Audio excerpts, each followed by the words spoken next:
सोलापूर शहरातील जुन्या बिडी घरकुल येथील बाग ए फिरदौस अरबी मदरसा व मस्जिद ट्रस्ट तसेच जमियते उलमा ए हिंद शहर उत्तर यांच्या संयुक्त विद्यमाने सर्वधर्मीय रोजा इफ्तार कार्यक्रम आयोजित करण्यात आला होता।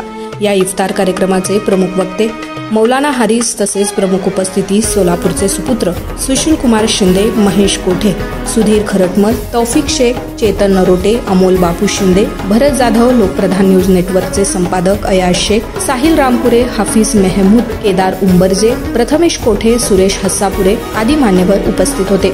जमियते उलमा ए हिंदच्या या इफ्तार कार्यक्रमात राजकीय नेते मंडळींसोबत अनेक जाती धर्माचे लोक मोठ्या संख्येने उपस्थित होते। इफ्तारच्या वेळी महेश कोठे यांनी कल्याणी यांना खजूर भरवलं, तर अमोल बापू शिंदे व केदार उंबरजे यांनी साबिर इनामदार यांना खजूर भरवत रोजाचा इफ्तार केला। या प्रसंगी राजकीय मान्यवरांसह परिसरातील रोजेदारांनी इफ्ताराचा आनंद घेतला। सर्व धर्म समभावचं दर्शन घडून आले। इफ्तार नंतर मौलाना हारिस व सुशील कुमार शिंदे यांनी धर्मापलीकडे माणुसकी काय असते हे पुन्हा एकदा दाखवून दिले। त्याचबरोबर या भागातील अनेक हिंदू मुस्लिम बांधवांनी सोबत इफ्तारचे आनंद घेत गंगा जमुना तहजीबचा दर्शनच घडवलं। इफ्तार नंतर नेते मंडळींसोबत इफ्तार कार्यक्रमाला उपस्थित सर्व धर्मीय नागरिकांनी जेवणाचा आस्वाद घेतला।